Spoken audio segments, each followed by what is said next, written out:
नमस्कार, कशिश न्यूज का digital platform देख रहे हैं आप। मैं हूं रश्मि श्रीवास्तव आपके साथ। आज के चर्चा की शुरुआत करेंगे, लेकिन इससे पहले हम आपको एक वीडियो दिखाने जा रहे हैं। इस वीडियो को आप देखिए और समझिए कि आखिर क्या हो रहा है और जो शख्स इस वीडियो में नजर आ रहे हैं वो क्या कह रहे हैं, ये भी सुनिए। दूसरा हाथ नीम के वृक्ष वो माई के स्थान कहल जाला। सौगंध और शपथ लेके कहतनी कि रउआ सबके तकदीर और तस्वीर ना बदल देनी एक साल के अंदर में, तो दोबारा शकल ना दिखाई। एक बार खाली एक साल खातिर हमरा के मौका दी कि राउर सेवक हम बन सकी और राउर जन दुख तकलीफ बात समस्या बा इंदिरा आवास लेके मिला, हम यही काम खातिर आवल चाहतनी।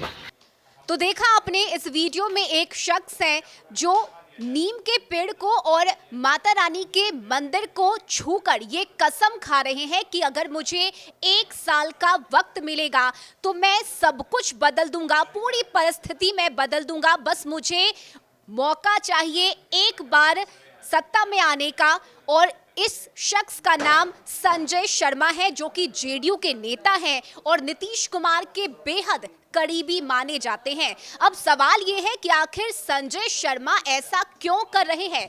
इसके लिए आपको ज्यादा इंतजार नहीं करना होगा। हमारे साथ हमारे वरिष्ठ सहयोगी आशुतोष हैं, उनसे जानते हैं और समझने की कोशिश करते हैं कि आखिर संजय शर्मा ऐसा क्यों कर रहे हैं। तो वीडियो हमने दर्शकों को दिखाया है कि कैसे माता रानी के मंदिर को और नीम के पेड़ को छूकर ये कसम खा रहे हैं कि अगर मुझे मौका मिलता है तो मैं अच्छा काम करूंगा, चीजें बदल दूंगा। ये क्या चल क्या रहा है, पहले तो हम ये जानना चाहेंगे, दर्शक भी इंतजार कर रहे हैं। तरारी विधानसभा सीट पर उपचुनाव होना है और वीडियो भी वहीं का है। जैंडी एक इलाका है, वहाँ पर संजय शर्मा गए थे। पिछले दिनों जो संजय शर्मा की खबरें कई बार चली भी है, नीतीश कुमार से उन्होंने मुलाकात की थी, तस्वीर भी अपने पोस्ट पर डाला था। उसके बाद से उन्होंने ये दावा किया कि नीतीश कुमार का आशीर्वाद हमको मिल चुका है और हम तरारी विधानसभा सीट पर तैयारी में लगे हुए हैं और नीतीश कुमार के कहने पर ही क्षेत्र में जा रहे हैं। तरारी विधानसभा सीट के जो इससे पहले जो विधायक थे सुदामा प्रसाद, वो आरा से लोकसभा का चुनाव जीत चुके हैं, इसीलिए वो सीट खाली है और वहाँ पर उपचुनाव होना है। अभी तक एनडीए में किस दल को वो सीट मिलेगी ये तय नहीं हुआ है, लेकिन संजय शर्मा कहते हैं कि नीतीश कुमार का आशीर्वाद मिल चुका है, इसलिए वो क्षेत्र में घूम रहे हैं। क्षेत्र में घूमने के दौरान ही एक माता रानी का मंदिर है, माई स्थान है और एक नीम का पेड़ है, वहीं पर जाकर के ग्रामीणों से संवाद करते हैं और वे बोलते हैं कि देखिए, हम नीम का पेड़ और माई स्थान की कसम खाकर कहते हैं भोजपुरी लैंग्वेज में कि राउर लोग हमरा के वोट देकर जिताएं, हम एक साल में राउर लोग के तकदीर बदल दें। तो इस तरीके से एक मतलब हर नेता का अपना अपना स्टाइल होता है वोट मांगने का। संजय शर्मा इसी अंदाज में वोट मांगते हुए नज़र आ रहे हैं। तरारी सीट के बारे में बात करें तो तरारी सीट पर फिलहाल जो पिछले मतलब वहाँ से 2-3 दफ़ा जीत चुके हैं सुनील पांडे। इससे पहले वो आरएलजेपी में थे, पिछले दिनों वो बीजेपी में शामिल हुए हैं और कहा जा रहा है कि इस बार बीजेपी उन्हें ही अपना उम्मीदवार बनाएगी या फिर उनके पुत्र के बारे में, चूँकि पुत्र के साथ वो शामिल हुए हैं।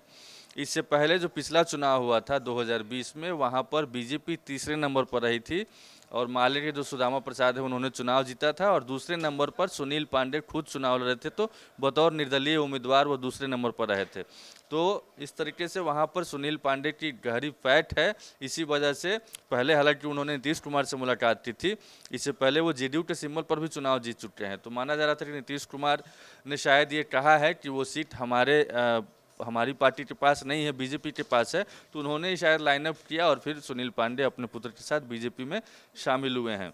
इनको भी उम्मीद है संजय शर्मा को कि जब सीट बंटवारा होगा तो वो सीट जेडीयू के खाते में जाएगी और जेडीयू अगर किसी को उम्मीदवार बनाएगा या फिर नीतीश कुमार किसी को टिकट देते हैं तो उन्हीं का नंबर आएगा, किसी और को टिकट नहीं मिलेगा। और इसी वजह से वो काफ़ी पहले से, हालांकि अभी तक उपचुनाव की तारीखों का ऐलान नहीं हुआ है, इसके अलावा भी रामगढ़, बेलागंज, इमामगंज सहित कई सीटों पर उपचुनाव होने वाले, यानी 4-5 सीटों पर उपचुनाव होने वाला है। चूँकि 2025 के नवंबर तक कार्यकाल है, तो 6 महीना से ज़्यादा ये हो जाता है तो चुनाव होता है।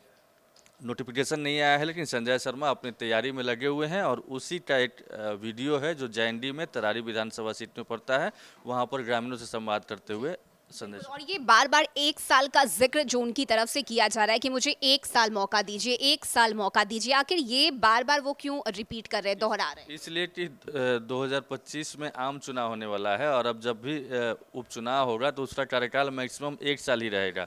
तो वो ये जताने की कोशिश कर रहे हैं, मतदाताओं के बीच में मैसेज देने की कोशिश कर रहे हैं कि 1 साल ही उनके लिए काफ़ी है, यानी आपकी तकदीर, किस्मत और क्षेत्र के विकास के लिए 1 साल ही सफिशियंट है। तो 1 साल ही आप देख कर के हमको आजमा लीजिए, अगर हम नहीं कर पाएँ तो फिर अगली बार जो आम चुनाव होगा उसमें हम अपनी शक्ल भी नहीं दिखाएंगे।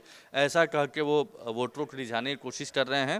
हालांकि वो कितना कामयाब होते हैं, सबसे पहली बात कि टिकट लेने में कितनी कामयाबी मिलती है, क्या सीट जेडीयू के खाते में जाती है, या जो कहा जा रहा है या पिछले बार जो बीजेपी की सीट थी तो इस बार भी बीजेपी की सीट रहती है, ये सब बात की बात है। लेकिन वो लगे हुए हैं और जहाँ तक लग रहा है कि अगर परिस्थितियाँ ऐसी रही कि टिकट शायद न मिले तो वो इस पोजीशन में दिख रहे हैं कि वो निर्दलीय भी ताल ठोक सकते हैं।